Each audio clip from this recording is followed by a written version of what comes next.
John Lusky of Lusky Archery Adventures. Serious testing, successful hunting.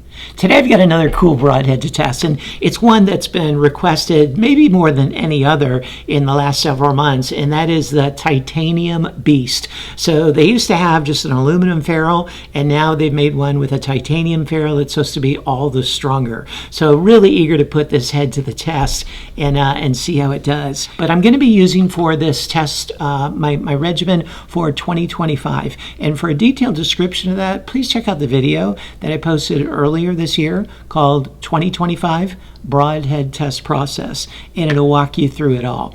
And for most of the shooting, I'm using my Elite Carbon Eon that, man, I am loving in the woods and at home in the lab. It's just performing extremely well. And I'm going to be using for the flight testing my Killer Instinct LogiX435 crossbow. Loving that also. All right, let's zoom on in here, go through some of the design features and specifications, and then put this titanium beast to the test. Here's a good look at this broadhead, and man, it just looks really impressive. One thing I say about these beast broadheads, and I've said about a few other heads on the market as well, when you take it out of the package, you don't wonder where your money went. You really just feel the quality. There's quality materials, quality craftsmanship, tight specifications. You feel like you're getting your money's worth. That's certainly how I feel when I open up the package here. Okay, let's start with the materials. So the main body here, the ferrule, is a grade 5 titanium, good strength to weight ratio. And then they've got a hardened steel tip. And they've chosen to go with a hardened steel tip because they can get greater strength while having a narrower, smaller tip to aid in penetration. And the blades are 0.035 inches thick, and they're German Lutz blades. They're brought to a Rockwell hardness of 58 to 60, which they say they can get away with bringing it to that hardness because of the proprietary cryogenic and heat treatment that they use to harden them. They don't get too brittle, so they're able to be super sharp, hold their edge well, but not be too brittle and not experience much edge chatter. So we'll have to test that and see, but that's really interesting. Now, in terms of the dimensions, in the closed position, it's 0.66 inches in diameter to give a low surface area to aid in flight. And then in terms of the length here, it's just under 1 3/4 inches long by my measurements. In the open position, the blades reach a total diameter of 2 inches. Now, the way these broadheads work is a little different than most mechanicals. There's an internal spring system, and the internal spring system serves two purposes. First, in the deployment of the blades, and then second, in absorbing some of the impact of a hard impact to allow the blades to crunch down to aid in penetration. So let me explain that a little bit. As it enters a medium, an animal, like the hide right here, as pressure is put right here, and they say it takes, I think, like 1.3 or 1.2 or 1.3 pounds of force to open the blades. And what that does is that force that's put there activates the spring, and it has like 22 pounds of stored force, which is greater than the old ones. I think were like 15 or something, so these are greater, and so it deploys really fast. They say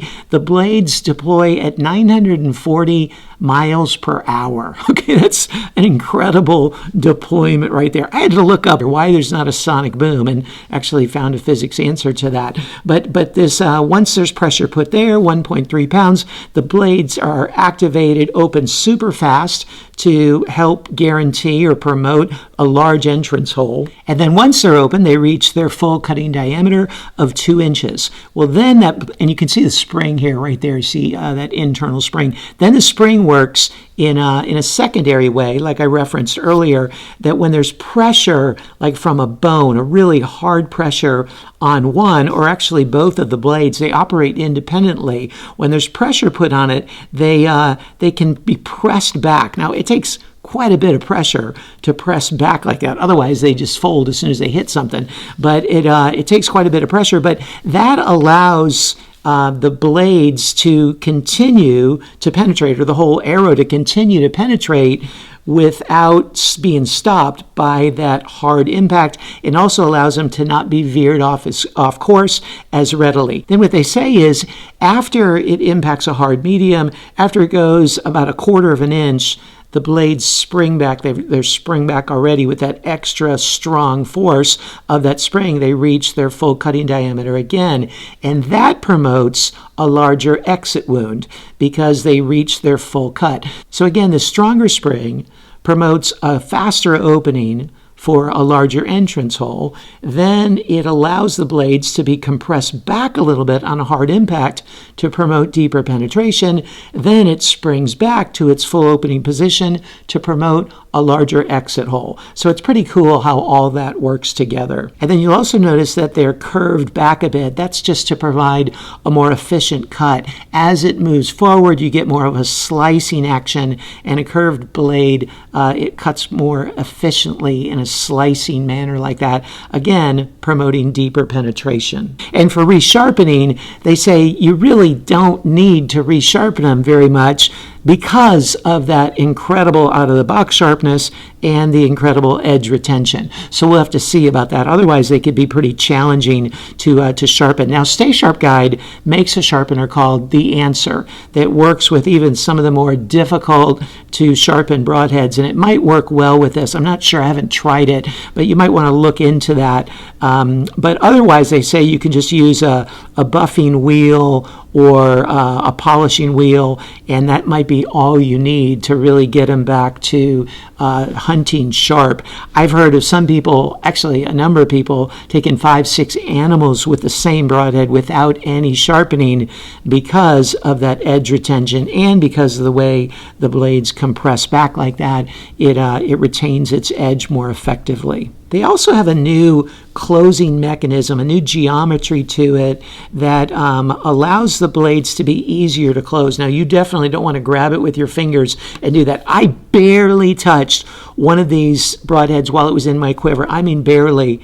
And it was I think it was 2 weeks ago, yeah, and I still have a little bit of a wound there.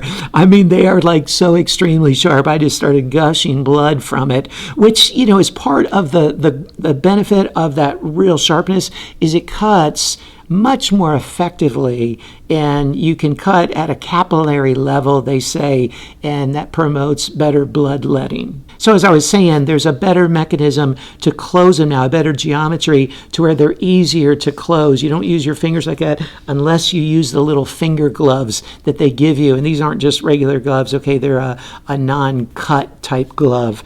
And do use those. It's worth using them just to be safe. And with those, you can pinch them closed, or it's easier to just use two hands like that. You got to be very careful and just not pressing on the blades, but the sides of the blades, you can close them like that more readily than you could the original beast. One other thing to note is that these now come in a 3-pack. So they used to come in a 2-pack, and the 2-pack also came with a practice head. Now you can do that, or you can get them in a 3-pack where you have 3 of the hunting heads. And the price of that is $85 for 3.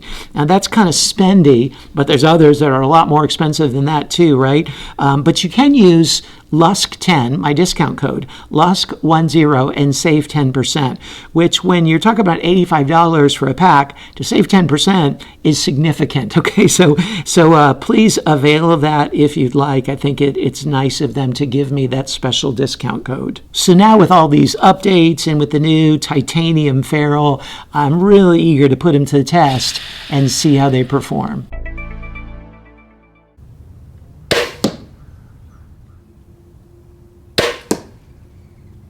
The beast got the 10 ring, just missed the bullseye by like a millimeter. It only took 83 grams of force to cut through the wire, which is a 10 on a 10-point scale, plus a huge bonus for being proportionally under the threshold of 200. And I believe this is the sharpest out-of-the-box blade that I've ever tested. I think it is by a long shot. It's hard to see from this angle, but it penetrated 7 3/4 inches.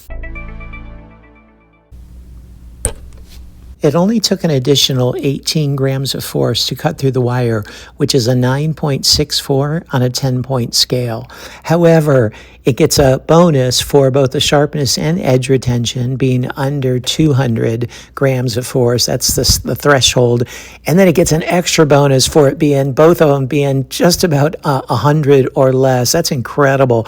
Never had one test this sharp after penetration test 1. Very impressive blades. It penetrated through 55 layers, which is a 7.86 on a 10-point scale.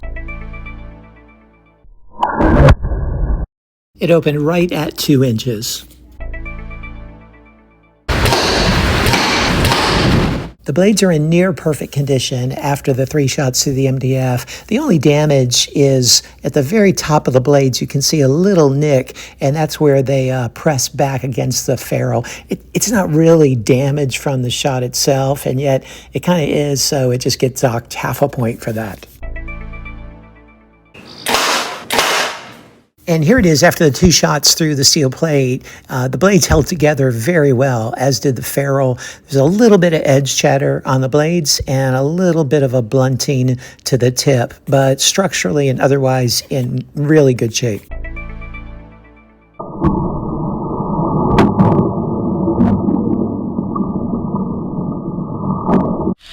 Here it is after all the durability testing. It did very well through the MDF. There is virtually no damage, just a little nick here and here where the blades press up against the ferrule there on impact. That's very insignificant. The steel plate, the blades held together in place very well. Got a bit of edge chatter there, as you can see in the blades, but it could be worked out with a file. A little bit of work there, but it could be worked out with a file. But structurally, it held up very well through the steel plate. And then into the cinder block, it also held intact. It actually penetrated really deeply into the cinder block with that tip, but you see it got a bit of a bend in the ferrule. I don't know if you can even make that out in the ferrule. And then mainly the bend was in this tip. The tip just got a little bit bent up. It still held in place fairly well. Got a bit blunted there, but a little bit of a bend to it, as you can see. But overall, structurally, really impressive durability here. So what'd you think? Man, this is a fantastic broadhead, right? I mean, my goodness. First of all, the blades. What can you say about the blades? The sharpness and the edge retention. Still, after my first penetration test, it's sharper than I think every other broadhead that I've ever tested, or close to it. You know, that's saying a lot. I mean, it's sharper after that first test of going through MDF, gel, and rubber format than other ones are out of the package. Wow, that's impressive. So amazing blades, amazing flight, and with this titanium body, much improved durability, amazing durability in the blades. I mean, really just did not have a weakness. So you check out the score sheet and see how it performed in the areas that matter to you the most. See if it might be a good fit for you. But I've already taken it on some hunts. I'm going to be taking it on a lot more hunts in the future. So stay tuned for the overall cumulative score, as well as the corresponding Lusk grade. And also stay tuned for a list of all the discount codes that I can offer just to help save you some money, including the Beast. And again, if you type in Lusk10, Lusk10, you save 10% on any order. Hey, thanks for tuning in. Look forward to seeing you next time.